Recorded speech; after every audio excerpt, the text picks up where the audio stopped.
When I was in my early 20s, I go through these tangents all throughout life. I've always done this, where I start thinking about things or something's prompted in a conversation and I question it deeper. And then, or just something I've seen on TV. Nowadays, the social media, anything, there's a lot that prompts me going on tangents. And when I say that I'm going on tangents, it's really just like something that I'm questioning, and I go down in the deep dive of the rabbit hole and I research the crap out of it until it leads me to something that resonates with me.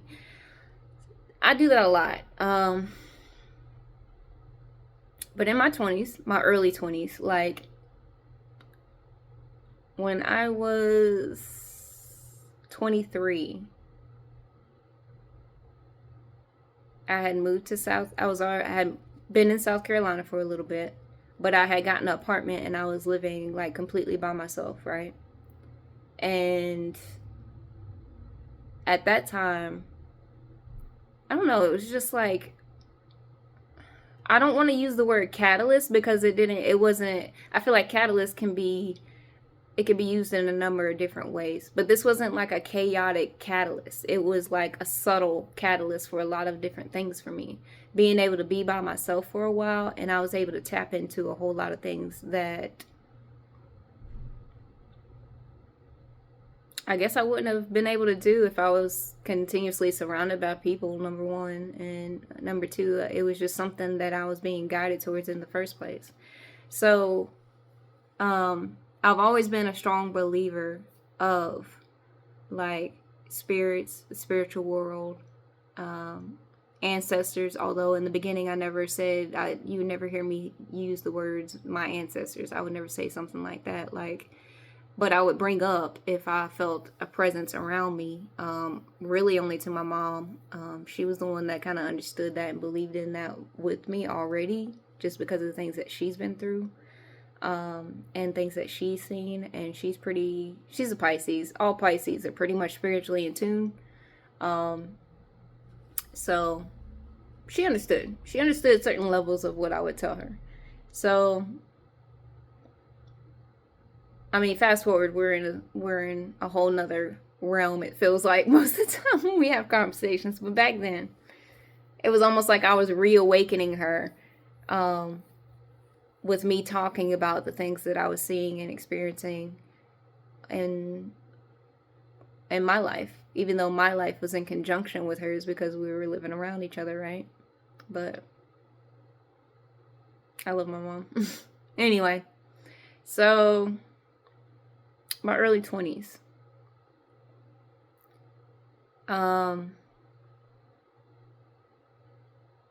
I started getting back into meditation. I've had periods throughout life where life got too chaotic. This happened a couple different times. Life got too busy, too chaotic to where I couldn't sit still and have my own time in my own space. So at that time frame, being like living on my own and being able to have that time in that space, I started tapping back into certain things. And between that 23 to 25 years old, a lot of things presented themselves to me. For example, my grandfather, who we call Pops, he kept coming back around me. And I say back around me because I felt this presence before living in Alabama with my family. And short story, I was born and raised in Virginia, left Virginia when I was 10 years old, and we lived in Alabama. So, culture shock. Who asked for that? Anyway, so there was a lot of things I was processing when I was 23 and moving out on my own. And it was just like all these things were finally clearing their way for me, coming in, messages, different entities, and just different presences. Presence? There we go. I was able to feel again. Because when I was living with my family in Alabama, at least the tail end of the years that I lived there, I was able, not the tail end, more like my teenage years. my teenage years, for sure. I was able to see a whole lot of things. Things they probably would call, like, they would try to demonize, which, again, y'all know how I feel about that if you've been watching any of my posts, because I literally have a post yelling at y'all to stop demonizing things you don't understand. And mind you, I was, at that time frame, I was in church a lot, going to 2 different churches. One church I actually sang at, and they were, like, up and coming and building. So they had me and the person I was with at the time singing, and they were playing guitar. And I was in church at the I was at the church my family actually went to. So 2 different churches. I sang at one of them. The other one I would go to, like, the Wednesday service sometimes. Went to, I think they had, I don't remember all of that because that was so long ago. Like, I think they had the Saturday night service too, but most of the time I would try to go on the Wednesday. Anyway. Any of you that are my Alabama family following me on here, you probably remember this more than I do. It was Bay Community. Y'all know what I'm talking about. So, at that time frame, I was experiencing a lot. And the church thing, let me back up. Because it wasn't like at 23 all these things started coming in. I had been experiencing things since I was young. And I didn't really express them. I didn't know what they were. I just kind of, especially as a child, I would just, like, you know how kids can be. We just kind of let things happen and flow. We're in flow. Things aren't weird or demonized to us just yet in that full capacity. And it wasn't until probably, like, my teenage years, of course, like, there's a certain level of consciousness that you do get to when you're transmuting, growing from being like an adolescence to middle school age to teenage years. And there's a certain level of consciousness where it's like, oh, things start clicking a little differently. People can have conversations around you or with you, and you actually start to understand them now on a different type of level, on a higher level, if you will, on a more adult level, if you will. Natural for everybody, right? So during that consciousness age was when I started actually, I guess, acknowledging and understanding that I was experiencing these things. And then when I got into going to church and stuff, I never demonized things the way that people demonize them. Because at that time frame, I was seeing different spirits. I would experience different spirits. I would experience, and what I mean by that is like the presence of. And it was never anything bad or anything. It was ancestors. Like, the very first death I had to deal with was,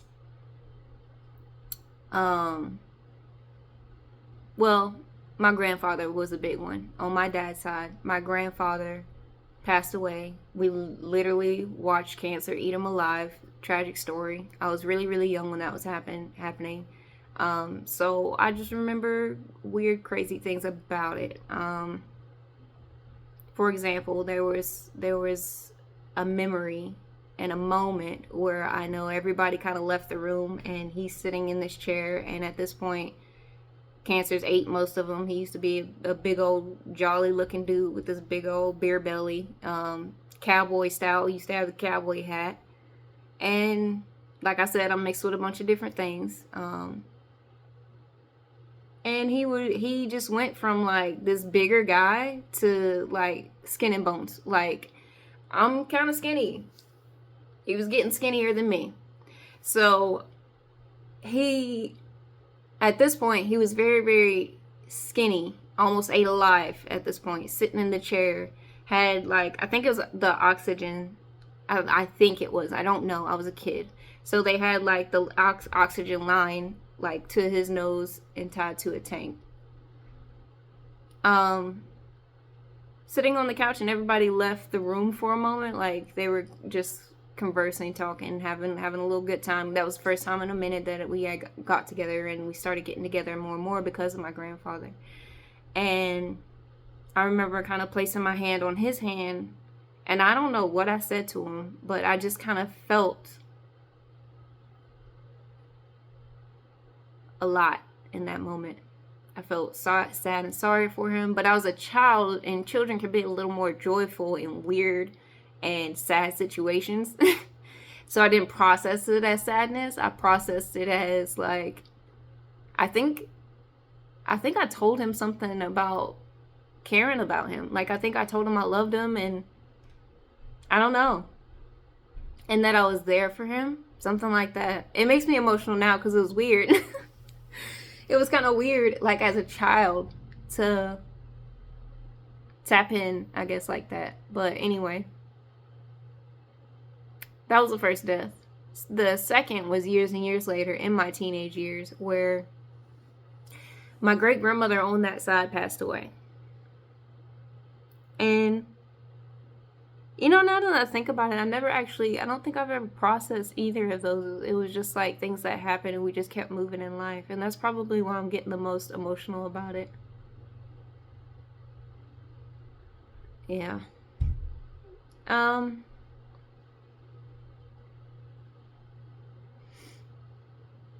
So, fast forwarding to teenage years, the second death on the same side of the family, my great-grandmother had passed away. Now, it wasn't like that side of the family lived in another state, so we go see them whenever we could. It wasn't like I lived up under them all the time. I wasn't like truly connected in that way to them, but I was connected in a way in general, because we'd go see them, we'd visit, we'd spend summers with my grandmother. And then my great-grandmother lived right down the road from my grandmother and my uncle at 2 different points in life, I believe. Maybe it was 1. I say 2 different points because my grandmother and my uncle still kind of live around each other now. So it was probably just 1 where it was all 3 that I'm talking about. Great-grandmother, I had been around her. She was a lot older at the time, to where what I remember is her in our house, and she just had her dog. We used to call her Ginger. And me and my cousin would go and see her all the time. And we just visit, sit at her house. She always had a baseball game on. She loved baseball, and she would always have these little vanilla cookies. They're the some of y'all know what I'm talking about. The little vanilla cookies with the strawberry center, and it's like the cream in it too. She used to literally all the time have those at her house. And me and my cousin got hooked on those things. So every time we went over there, her dog did not like anybody. Like, the stereotypical version of a Chihuahua is that it was that Chihuahua. She was very, very protective of her, and she didn't like anybody. She would snap at everybody. And the only 2 people she liked was me and my cousin. The only 2 people she would just let in automatically and love on and sit next to without snapping was me and my cousin. So we would go visit all the time. Go eat up her cookies, sit next to her dog and play with her dog, and just sit in the house while she would either watch baseball or go do something that she would do. One of the last memories of her in that house that I have was she got up and started doing something, and after sitting there for a second, I was like, where's she been? Like, I heard the shower going, so I was like, maybe she's in the shower. And then I went and yeah, so I sat there for a little longer, honestly, because I thought she was getting in the shower or already in the shower, and I didn't want to disturb her. Like, she's doing her thing. But I started smelling something, and so I got up and I started looking around. And mind you, this wasn't like a big house or anything. It was like, it wasn't a big house. Anyway, like, get up from the couch and I walk over to the kitchen and I'm looking around, and I was like, she left the eye on. So I turned it off. Or I turned it down. I think I just turned it down. Because I didn't know if she meant to do that. Like, she was about to make something. I don't know. And then I walk around a little bit more. I still hear the shower going, and I'm looking around, and my memory kind of cuts out after that, honestly. All I remember about that scenario is that I had went back to my parents and I told my mom. I think I told both of them. I told them that my grandmother had left the stove on when she went and did whatever else it was that she was doing. And so they kind of, the family, I think, I'm not entirely sure, I was young, started going around her more to make sure that she wasn't forgetting things, and it seemed like she was forgetting more and more. So eventually, she gets into like an old folks home. But when she got into an old folks home, that was the end. Like, she was there for a long time. That's not, I don't mean she was just unalived immediately getting in there. I mean, that was no longer my great grandmother. She was in there, and they just kept feeding her drug after drug, which is typical in these old people's homes, like in their living situations, especially for that time frame. I don't know now. I don't know anybody that's in one now. But for that time frame, they didn't really want to deal with anybody like that. They didn't want to entertain anybody. And people get bored. So they just kept feeding her drugs. And from my understanding, my great grandmother was feisty. She didn't want to take them drugs. And she would fight them a little bit. But yeah, they treated her as disposable, it felt like. And that was one of the saddest situations to me. Because it was like she's still alive and she could still be doing things and experiencing life, but they're sitting there drugging her every day just so she can lay in bed every day until she passes. That's crazy to me. But, you know. So that's in like that consciousness state again, because I was a teenager at that time. I wasn't a child anymore. I processed it different. And in that time frame, I went to her funeral. That was the first time I realized I hated funerals. And it was the first time I really realized why. I walked in the room, and of course I had my own sadness about the situation. I mean, that was family. That's my great-grandmother. She's passed away. And I was going to miss her, right? But I started feeling everybody else's sadness. And that was dramatic. Because I didn't know what to do with that at that point. Other than cry it out, which I did.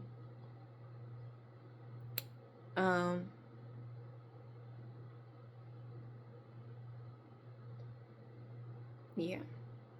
So as far as some of the, like, when I go back to what I was talking about in the beginning, having some spirits around me, basically, and my ancestors being around me, my great-grandmother on my dad's side, there's two people that made themselves very, very apparent to me. My great-grandmother on my dad's side, and Pops, who is my great-grandfather on my mom's side.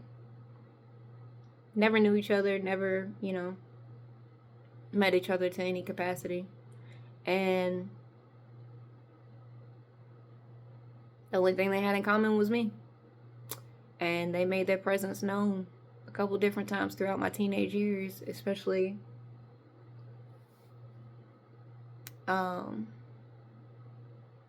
it was more apparent when I was about 17. My sister went off to the military, so it was more apparent when she left. Because when she left, it was like it went from me being around my mom and sister a lot and making sure that I was like included in what they were doing. Like, I didn't get a whole lot of alone time, which if any of you are air signs, you know it's actually kind of pertinent. Like, you need that alone time. But I didn't know that growing up. That's something I had to learn about myself. So, but when she left, I had a lot more free time, a lot more alone time to myself. And my great-grandmother on dad's side, great-grandfather on mom's side,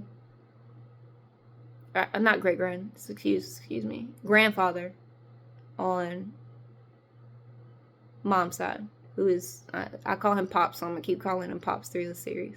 So Pops would show up and my great-grandmother, which I used to just call G-Ma.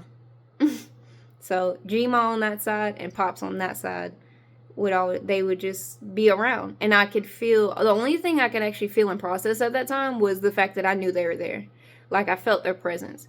And there was random moments where I could see my great-grandmother's face randomly.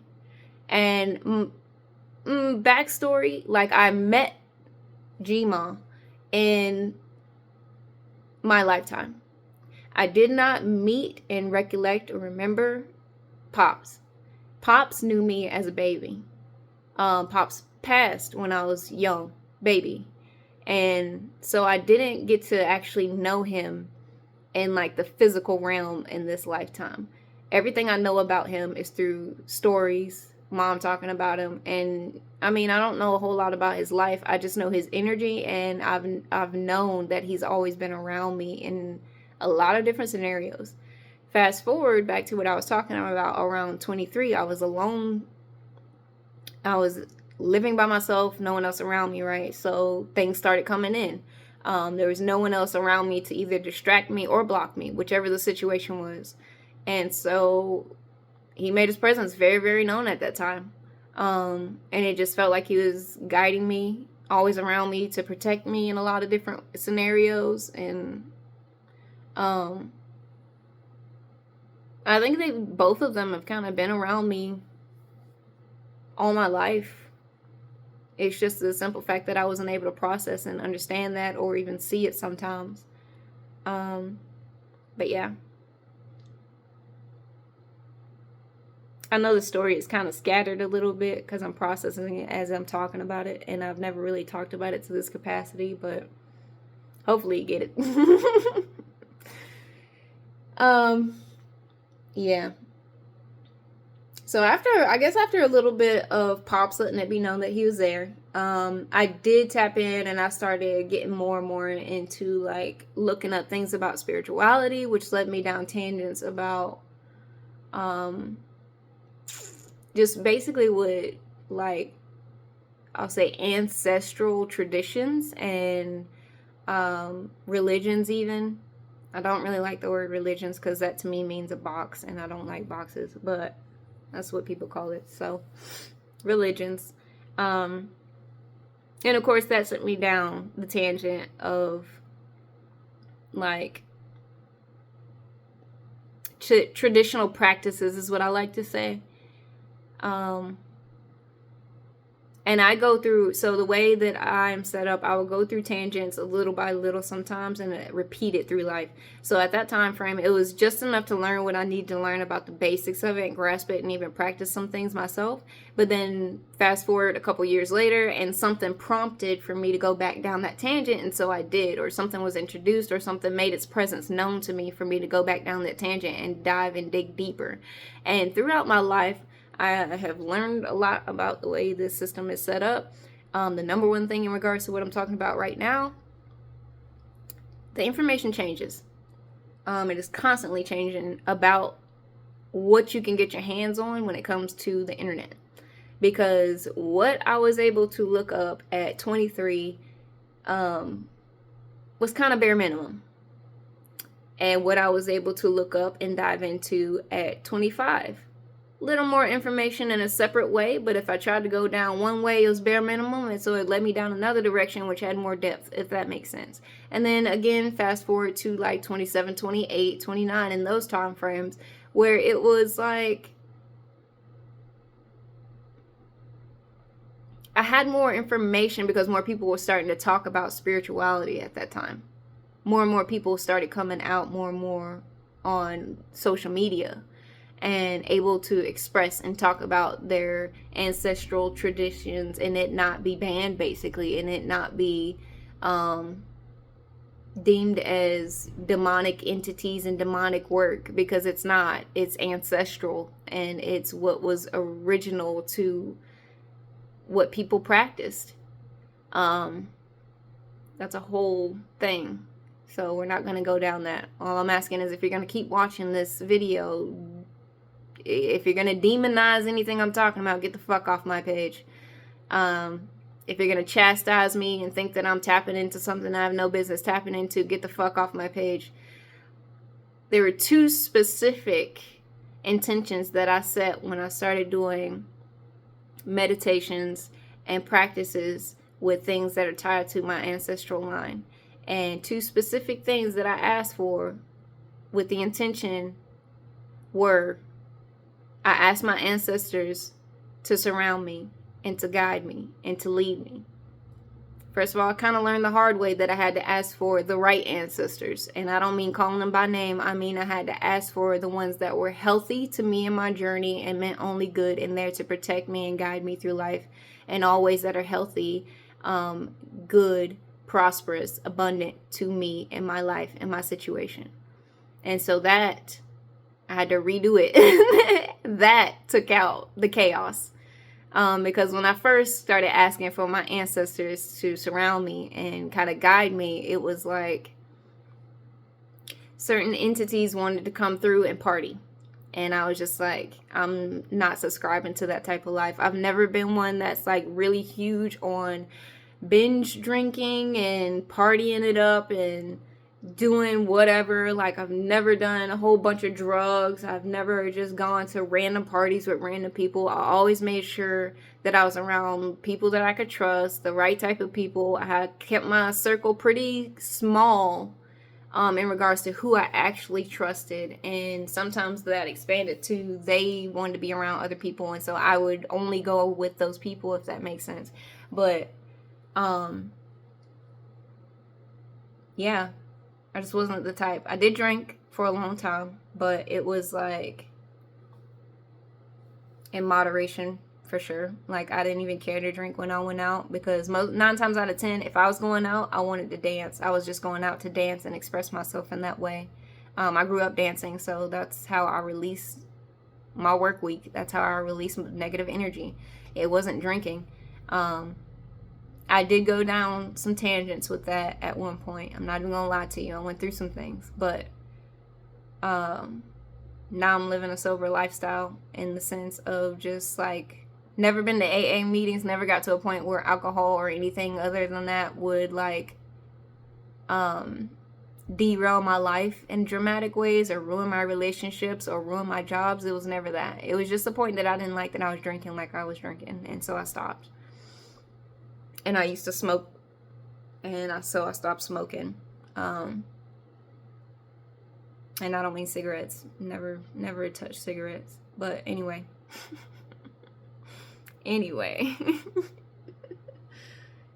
So, yeah. In my early 20s, I asked for my ancestors to surround me, and they've been around me since. Again, I had to redo that and ask for the right ancestors, and they have been guiding me, leading me down tangents and leading me down all different types of pathways, trying to warn me of different things. I didn't always listen. I mean, I'm stubborn at certain things, and certain things I didn't listen to only because of my own programming that I had to release. And I don't mean programming that I put on myself. I mean programming through being in church for so long. I mean programming from like both of my lineages being cut off from their own traditional means, being very much a part of the diaspora. If you know what I'm talking about, you know what I'm talking about. And just, I didn't grow up with the traditional things. I didn't grow up. And what I mean, everybody's tradition is different. So when I say traditional things, what I mean is my ancestors' traditions. We didn't grow up with that.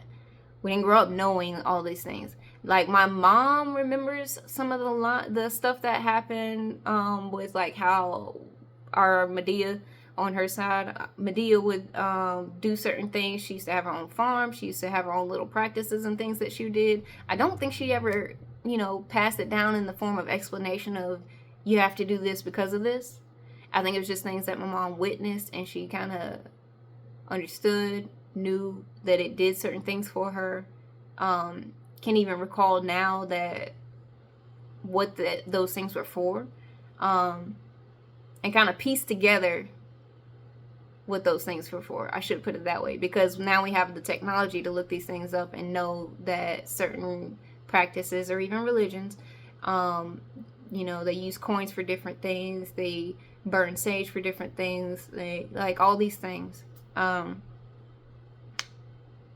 yeah, it wasn't necessarily passed down in the form of like a tradition as far as like you have to do this. It was never that. I didn't grow up with any of that. So it was me tapping into my ancestral line and talking to them every day at one point. I talk to them every day now. At one point I started to, and then I backed off and just kind of knew they were there, and now I'm just back to where I let the presence come through. I let them talk to me. I let them express themselves. And then I just kind of had to learn everything as I went. Anything they guided me towards, I went towards it, and if it felt right, I did it. And that led me through a lot of good things in life. A lot of good things. Like don't get me wrong, I went through a lot of traumatic and dramatic things within my life. Some of it was self-prompted. Some of it was because people are just inherently evil, it seems. And some of it was because it was lessons I had to learn. Like, we have to, unfortunately, deal with the chaos in order to grow in certain areas of our life, or at least to prompt that in order to know what needs growth, what needs healing, what needs attention. So, of course, I've gone through some things in regards to that. I was just very, very aware at an early age. And that doesn't mean, I don't mean like, when I say that I was aware, I don't mean that I was perfect. Like, I've had my moments for sure where I've acted out a little bit. I mean, depending on who you actually ask on the side of the story. Let's be real. Because sometimes you have to act out in order for people to either see you, hear you, acknowledge you, understand your experience to some capacity, or even just get the freaking point that they need to stop. So, some of it was prompted because it was necessary. Some of it was prompted just because of the way that I felt, and I didn't know a better way to express it. And some of it, a good chunk of it, was because it had to happen. Like, it had to happen for two reasons. Because I needed to express what I needed to express, and the person I expressed it to needed to hear that and actually acknowledge that they're doing what they're doing. Some people can't see themselves until they're told. Or until sometimes it's reflected back to them. And even when it's reflected back to them, they just want to blame you. But it is what it is. Life of an empath. So, I guess I just wanted to get on here and actually just tell you a little bit more about me and my journey. I'll probably leave it here for now because this is a long video already. And I'll just tap back in later. So, yeah. My ancestors are always with me. They have been with me specifically, with me asking since my early 20s. And some of them have been with me before that, before I even asked them to.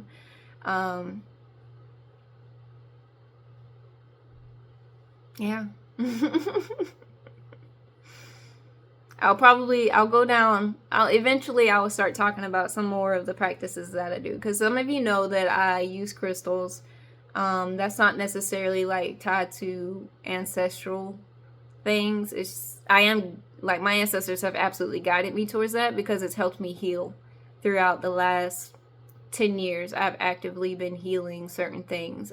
Before that, I was just trying to learn emotional intelligence. I was trying to learn how to cope in healthier ways other than trying to drink or to smoke or to lash out or to cry, because I'm a very emotional sign. A very emotional person. And some of that is not, like, when I'm emotional, it's not aimed towards anybody. It never really has been. It's just the simple fact that if I don't express myself, it makes me cry. And because that's the only way to get it out. If I don't cry and get it out, it turns into rage. Any of you that know anything about like behavioral science or behavioral techniques, psychology, therapy, and the emotional intelligence that I've actually was talking about, then you know that you have to find healthy ways to express yourself. And if you feel some sort of way, especially if it's negative, even in happy ways, but if it's negative, it could fester, it could turn into other things, right?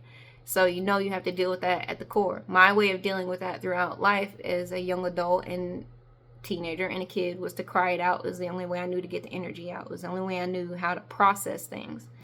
I still cry, don't get me wrong, because unfortunately there's a lot of things in life you can't really do anything about, but I'm very, very creative, so I pour a lot of that into my creativity.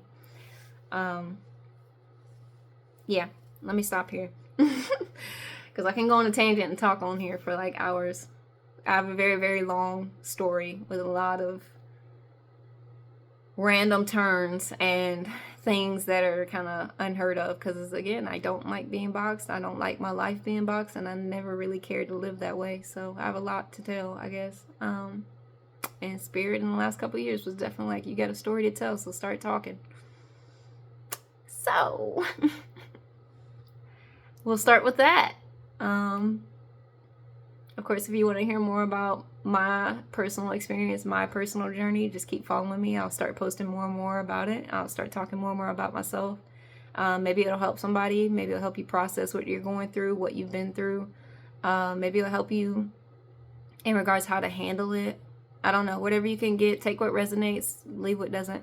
Thank you for coming to my page. Anybody that's following me, if you have been following me, you kind of realize that this is like a page from my own personal journey. This isn't necessarily, like, I'm not here to tell anybody what to do. And some of my posts, yeah, I told you what to do as far as like you need to heal, and these are some of the things you can do to heal. Because I'm a very huge advocate of healing your emotions, healing your trauma, healing the damage that just kind of accumulates through life, in order for you to see things really for what they are, in order for you to take the lens of hurt and destruction off, so you can actually see them, that good things can happen to you, that good things can come into your life. You don't have to always be attracted to the bad. You don't always have to attract the bad. You don't always have to just cling on to the bad. I'm an alchemist. I'm a transmuter. I am literally magic walking. I do not practice in what they want to call witchcraft, although I do a lot of things that look witchy. That's not my fault. That's demonization within the colonization and the systematic system, the system that we live in. The system that we live in. Again, if you want to demonize anything I'm talking about, anything I practice, get the fuck off my page. It's not for you. That's fine. If you have anything to say about anything that I go through and want to express in life and put on a platform, put on a social media, get the fuck off my page if it's negative. I don't care and am not here for the trolls. I'm really not. This is literally my healing page. I set it up so I can process and explain and talk about what I'm going through in life, in hopes that somebody somewhere can be helped by it, and honestly just for it to be a complete and honest expression of myself and what I'm going through. I appreciate the A1s from day one. We ain't been here on this page too long doing this, but I appreciate y'all that have been following me and resonate with certain things and just are willing to understand me and listen to my journey. From what I can tell, it seems like some of y'all have gone through or are going through some similar things in life, maybe similar feelings, but not exactly like what they were prompted by, if you know what I mean. So, it's been real. I will catch y'all later. I have to get off of here because I'm going way too long in this video. I will catch y'all later and continue essentially what's going to be a series about me and my life, and hopefully at the very least, hopefully it'll help. My goal is, I'm a healer, but I'm not here to heal everybody. I'm only here to heal myself. And if that prompts you to heal, that's beautiful. That's a beautiful thing. I'm glad I could be that catalyst for you. And whether it's good or bad, because a lot of times it was bad and it was a catalyst, but it prompted a lot of goodness, if that makes sense. So I'm not here to heal everybody. I will never ask anybody to come into my energy and to heal with me, or even to allow me into their energy to just heal all of what they got going on. No, I'm here to heal myself. And if it prompts you, it prompts you. I'm glad for it. I love you. That's great. That's a beautiful thing. I love to see that for you, sis. I love to hear that for you, bro. Like, yes, do that. Anything else, if it resonates, it resonates. If it don't, it don't. Leave it. You don't have to be here. You don't have to be on my page. But for those that are, I love you. I'm in gratitude. Thank you for following my journey. And I hope to actually hear from some of you soon, because we've been communicating a little bit back and forth when it comes to our the posts and everything. But I know life gets busy. Love you guys. I'm going to get off of here finally.